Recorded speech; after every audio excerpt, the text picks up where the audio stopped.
John Deere fabrique la plupart de ses tracteurs aux États-Unis ou en Allemagne. Celui-ci vient d'Inde. Pourquoi?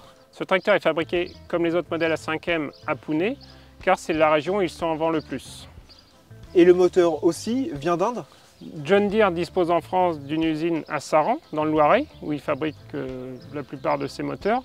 Mais ce 4 cylindres de 4,5 litres vient lui aussi d'Inde. Quelles sont les nouveautés de cette série 5M? On voit déjà un nouveau toit. Oui, alors le nouveau toit, ça permet de le distinguer de l'extérieur. C'est un toit qui est hérité des 5R, qui eux ne sont plus commercialisés. Petit détail sympa, c'est le mini gyrophare à LED, mais on voit également sur le toit la fameuse boule jaune et verte de guidage John Deere. Oui, c'est une caractéristique des nouveaux 5M. On a la possibilité en option de monter le guidage automatique AutoTrack basique. Donc ça se traduit en cabine par l'adoption d'un nouveau tableau de bord. Concrètement, qu'est-ce qui change sur ce tableau de bord? Alors on a un tableau de bord qui est assez sympa parce qu'on abandonne les aiguilles pour les systèmes de bar graphe et on va avoir une partie qui est dédiée au guidage dans laquelle l'utilisateur va pouvoir régler les paramètres de guidage, c'est-à-dire définir la ligne AB, définir les largeurs de travail et retrouver jusqu'à 10 mémorisations de lignes.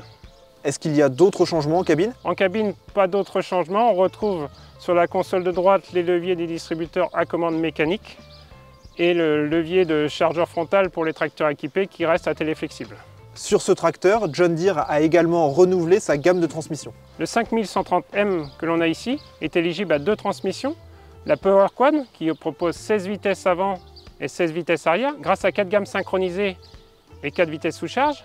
Et autre nouveauté, c'est la Power 8 qui propose 8 vitesses sous charge pour un total de 32 vitesses avant et 16 vitesses arrière grâce à 4 gammes synchronisées.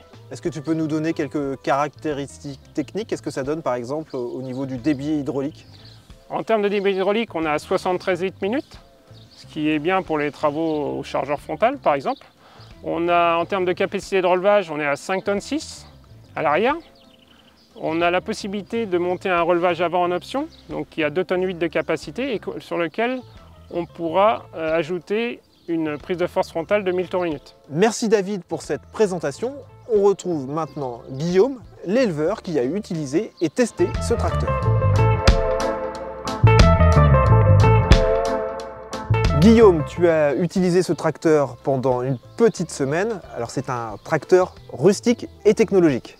Oui, j'ai été agréablement surpris quand je l'ai pris en main. Donc rustique parce qu'il y a beaucoup de commandes encore mécaniques, les téléflexibles pour les distributeurs. Le relevage est toujours le relevage John Deere qui est simple et efficace, précis. Mais en même temps, il y a sur le relevage des butées hautes, réglage de débit de relevage. Mais il y a aussi le GPS dans ce tracteur-là. Alors le GPS, tu l'as utilisé comment, au broyage? Oui, c'est ça, je l'ai utilisé sur mon broyeur, donc 2,80 m. J'ai réglé la largeur sur le GPS à 2,80 m et ça marche très bien, ça en laisse jamais. Ce guidage automatique, il apporte donc un vrai plus sur ce tracteur d'élevage. Oui, j'avais jamais utilisé de GPS avec le guidage et j'ai été surpris de pouvoir utiliser mon broyeur à plein tout le temps et gagner du temps quand même beaucoup dans les bouts, dans les demi-tours, ça limite les manœuvres. Toujours au chapitre de la technologie, la nouveauté de ce tracteur, c'est une transmission avec 8 rapports sous charge. Alors il y a beaucoup de rapports sur charge qui sont bien étagés, beaucoup de vitesses. Son seul défaut, c'est que le levier est très dur. Par contre, sur le levier de vitesse, il y a la position parking, c'est pratique. Tu l'as utilisé avec le broyeur, comment s'est comporté le moteur de 130 chevaux? C'est un 4 cylindres, avec cette puissance-là, c'est pareil, je m'attendais à ce que ça soit un peu juste. Et en fait, non, au broyeur, il baisse un peu jusqu'à 1900 tours. Et à 1900 tours, il ne bouge plus. Et sur la route, le moteur est nerveux avec beaucoup de répondants, ça monte vite en vitesse. Sur la route, la suspension du chargeur fait le travail?